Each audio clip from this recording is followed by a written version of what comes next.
আমার দুষ্টু মিষ্টি ভালোবাসার বন্ধুরা কেমন আছো সবাই? আশা করি অনেক অনেক ভালো আছো। আমি তোমাদের নীলু আপু চলে এসেছি নতুন গল্প নিয়ে। আজকের গল্পটি শুনলে তোমাদের দাঁড়িয়ে যাবে, তাই গল্পটি শোনার আগে অবশ্যই হেডফোন ব্যবহার করো। আমার বড় এক ভাই আর আমি যে ঘটনাটা বলতে যাচ্ছি তা আমার বড় ভাবিকে নিয়ে।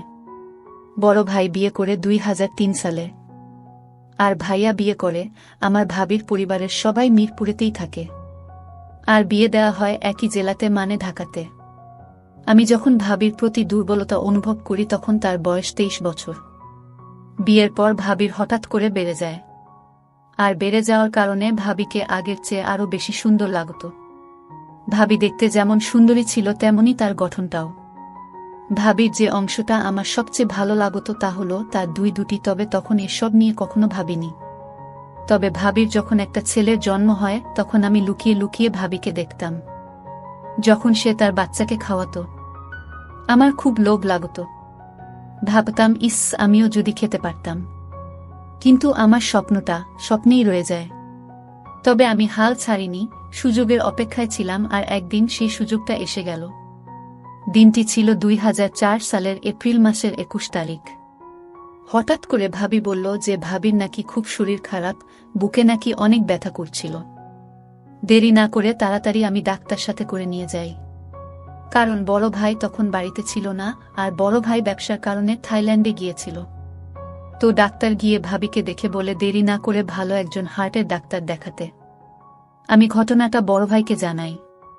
বড় ভাই আমাকে বলল যে ভালো কোনো হসপিটালে নিয়ে যেতে। আমি তখন একটা প্রাইভেট কার করে মিরপুর থেকে ভাবিকে নিয়ে সৌরওয়ার্দী হসপিটালের উদ্দেশ্যে রওনা হই।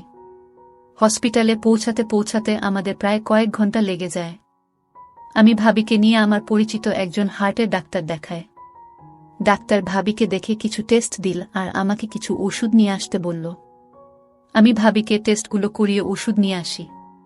ডাক্তার ভাবিকে একটা স্যালাইন দিল, যা শেষ হতে প্রায় রাত 8টা বেজে যায়। স্যালাইন শেষে ভাবিকে কিছুটা ভালো মনে হলো। ডাক্তার ভাবিকে দেখে আরও কিছু ওষুধের নাম লিখে দেয়, আর একটা ব্যথা কমানোর মলম নিয়ে আসতে বলে। আর মলম দিয়ে বলে রাতে ভালো করে মালিশ করতে ব্যথা কমে যাবে। আর বলল পরদিন আবার নিয়ে যেতে টেস্ট রিপোর্টগুলো দেখে ফাইনাল প্রেসক্রিপশন দেবে। ডাক্তারের কথা শুনে আমি তো মনে মনে খুশি, কারণ আজ হয়তো সেই দিন যে দিনের অপেক্ষা আমি অনেক আগে থেকে করছি। আমি ভাবিকে আমার মনের কথা বুঝতে না দিয়ে জিজ্ঞেস করলাম, ভাবি এখন কি হবে, রাতে কথায় থাকবো আমি? ভাবি অনেকভাবে বলল, এক কাজ করো, তুমি যেহেতু থাকতেই হবে, চলো কোনো হোটেলে গিয়ে উঠি, এই রাতটাই তো মাত্র, কোনো রকম কাটাতে পারলেই চলবে। আমার তো ভাবির কথা শুনে আকাশের চাঁদ পাওয়ার মতো অবস্থা। তাহলে বাসাতে আমি জানিয়ে দেই, কি বলো? ভাবি, হ্যাঁ তাই করো। আমি বাসাতে আর বড় ভাইকে ফোন করে সব জানাই। বড় ভাই থেকে যাওয়ার জন্য বলে। আমি ডাক্তারের দেয়া ওষুধগুলো আর মলমটা নিয়ে বাইরে থেকে খাওয়া দাওয়া সেরে ভালো দেখে একটা হোটেলে উঠি। হোটেলে ওঠার পর আমি ভাবিকে বলি, তুমি আগে ফ্রেশ হয়ে নাও, তারপর আমি তোমার মলম মালিশ করে দেব। ভাবি আমার কথা শুনে একটু লজ্জা পেল, আর বলল, তোমার মালিশ করতে হবে না, আমি নিজেই মালিশ করতে পারবো। এ কথা বলার সময় ভাবির মুখে মুচকি হাসি ছিল। আমি বললাম, তুমি আগে গিয়ে গোসল করে নাও, তারপর দেখা যাবে। ভাবি গোসল করার জন্য বাথরুমে চলে যায়। আমি ভাবতে থাকি কিভাবে শুরু করব। এইসব কথাগুলো ভাবছিলাম, আর তখনই ভাবি গোসল শেষে বাথরুম থেকে বের হলো। ভেজা ভাবিকে দারুণ লাগছিল। আমি এক দৃষ্টিতে তার দিকে হাঁ করে তাকিয়েছিলাম। সে আমার অবস্থা দেখে বলল, ভাবি, এভাবে হাঁ করে তাকিয়ে কি দেখতেছ? ভাবি, সত্যি কথা বলতে কি তোমাকে আজ অনেক সুন্দর লাগছে। ভাবি, আজ কেন? আগে বুঝি আমাকে সুন্দর লাগতো না? তা না, আজ একটু বেশি সুন্দর লাগছে তোমাকে। ভাবি, যাও, আর পাকামো করতে হবে না, গোসল করে নেও। তাই তো, আমি তো ভুলেই গিয়েছিলাম বলে তাড়াহুড়ো করে বাথরুমে ঢুকে গেলাম। গোসল শেষে হাফ প্যান্ট পরে যখন বের হলাম তখন ভাবি আমার দিকে তাকিয়ে মুচকি মুচকি হাসছিল। এখানে হাসার কি আছে? ভাবি, কি, আমি তো হাসিনি। আমি দেখছি। আচ্ছা, তোমার এখন কেমন লাগছে ভাবি? ভাবি, আগের চেয়ে একটু ভালো, তবে বুকের ব্যথাটা এখনো তেমন কমেনি। তুমি ওষুধগুলো খেয়ে শুয়ে পর, আমি তোমার শরীরে মালিশ করে দেব, দেখবে কমে যাবে। ভাবি, বললাম না আমি নিজেই মালিশ করতে পারবো, তোমাকে কষ্ট করতে হবে না, বলে ভাবি ওষুধগুলো খেল। তুমি পারবে না? কেউ কি নিজের শরীর মালিশ করতে পারে? অর্থা বাড়াবাড়ি না করে সুন্দর করে লক্ষ্মী মেয়ের মতো শুয়ে পড়ো। ভাবি আর কি করবে, আমার বায়নার কাছে হার মেনে শুয়ে পড়ল আর বলল, অনেক তো মালিশ করার শখ, আজ দেখব কেমন মালিশ করো। আমি বললাম, ও মা, তুমি কাপড় পরে থাকলে মালিশ করব কিভাবে? ভাবি, আমি তোমার সামনে কাপড় খুলতে পারবো না। আমি কি তোমার পর নাকি যে আমার সামনে লজ্জা পাচ্ছ? আর আমি তো তোমাকে সব কাপড় খুলতে বলছি না, শুধুমাত্র শাড়িটা। ভাবি, আচ্ছা বাবা, ঠিক আছে, আমি তো এক পলকে তাকিয়ে আছি। তখন আমি মলমটা নিয়ে মালিশ করা শুরু করলাম। ভাবি আমার হাতের পেয়ে চোখ বন্ধ করে ফেলে। আমি আস্তে আস্তে তার চারপাশে মালিশ করতে থাকি। আমি ভাবিকে জিজ্ঞাসা করলাম, ভাবি, এখন কেমন লাগছে তোমার? ভাবি, অনেক ভালো লাগছে। তুমি নিজেই করতে পড়তে এমন মালিশ? ভাবি, কখনো না। তাহলে তখন তো খুব বলছিলে তুমি নিজেই মালিশ করতে পারবে। ভাবি, এমনি বলেছিলাম। সত্যি কথা বলতে কি, তোমাকে বলতে আমার লজ্জা করছিল। এখন লক্ষ্মী মেয়ের মতো চুপ করে শুয়ে থাকো, আমি ভালো করে মালিশ করে দেই, দেখবে তোমার ব্যথা কমে যাবে। ভাবি, ঠিক আছে বলে চুপ করে শুয়ে রইল। দেখলাম ভাবি কিছু বলছে না, সাহস করে বললাম, ভাবি একটা কথা বলি। ভাবি, বলো। ভাবি কিছু না বলে চুপ করে রইল দেখে আমি আবার বললাম, ভাবি তোমার খুলে দেই। ভাবি, দেখো এগুলো ভালো না, তুমি আমার আপন দেবর, আর আমি কিভাবে তোমার সামনে অর্ধ হব? আর আমি তাড়াহুড়োর ভিতরে কিছু পড়িনি। এখানে তো তুমি আর আমি ছাড়া আর কেউ নেই। আর এখানে খারাপের কি আছে? আমি তো তোমার ওগুলো অনেকবার দেখেছি, তাই আমার সামনে লজ্জা কিসের? আমি তো শুধু তোমার ভালোর জন্য বলছিলাম। এই বলে একটু অভিমানের ভঙ্গি করে বললাম, থাক লাগবে না, বলে আবার মন দিলাম।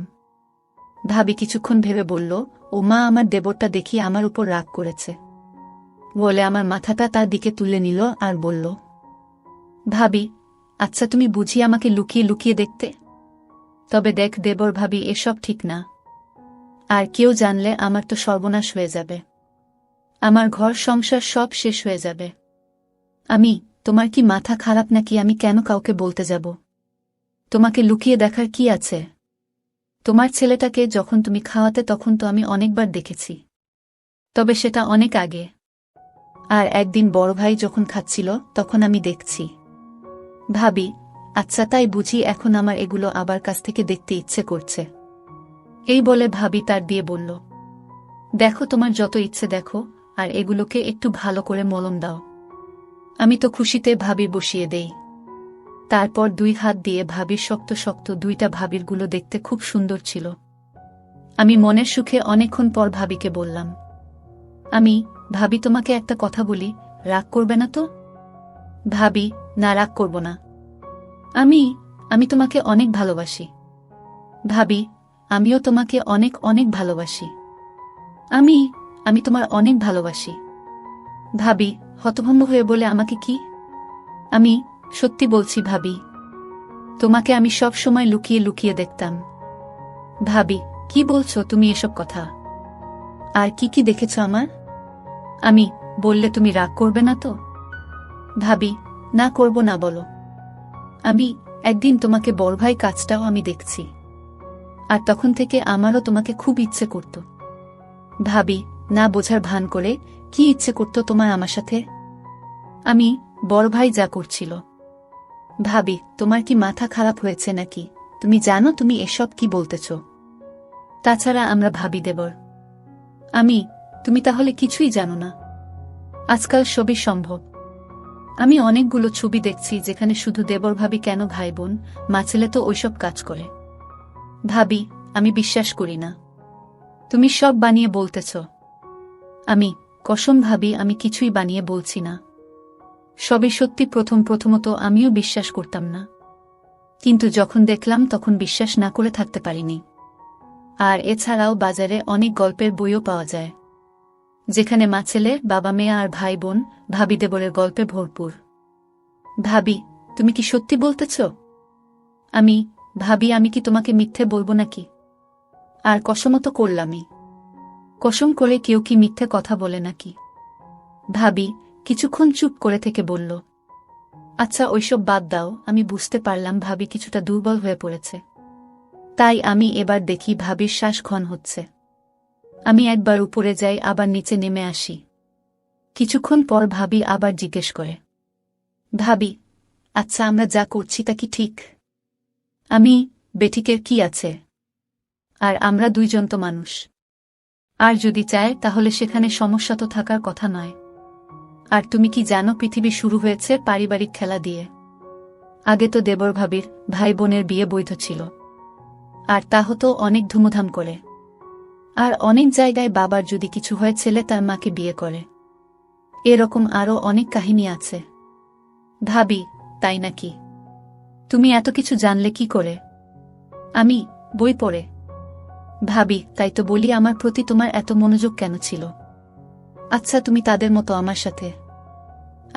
তুমি যদি মতো দাও তাহলে তোমাকে ভালো করে, আর এটা আমার অনেক দিনের আশা। একমাত্র তুমিই পারো আমার আশাটা পূরণ করতে। ভাবি, হ্যাঁ তুমি। ভাবি, কিন্তু আমার খুব ভয় করছে যদি কেউ জেনে যায়। তুমি আর আমি যদি কাউকে না বলি তাহলে কে জানবে? ভাবি, তা ঠিক, তবে এটা করা কি ঠিক হবে? ভাবি তুমি শুধু শুধু চিন্তা করছো। কিছুই হবে না, আর কেউ জানবেও না। আমরা তো আর সবার সামনে না। এসব কথা বলতে বলতে আমি ভাবির কাছে, তা ভাবি এতক্ষণ খেয়াল করেনি।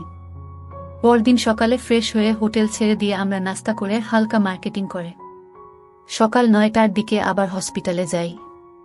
ডাক্তার বলে চিন্তার কোনো কিছু নাই, রিপোর্ট নরমাল। তবে যে ওষুধগুলো দিয়েছি তা চালিয়ে যান, আর 1 মাস পর এসে আরেকবার চেক আপ করে নিবেন। আমরা ডাক্তার থেকে বিদায় নিয়ে বাসার দিকে রওনা দেই। আর ওই দিনের পর থেকে আমাদের প্রতিদিনই হয়ে থাকে। আবার কখনো ভাইয়া যদি দেশের বাহিরে যায় তখন আমাদের রাতেও হয়। আর এভাবেই আমাদের ভাবি দেবরের সম্পর্ক চলতে থাকে, যা আজ পর্যন্ত চলছে।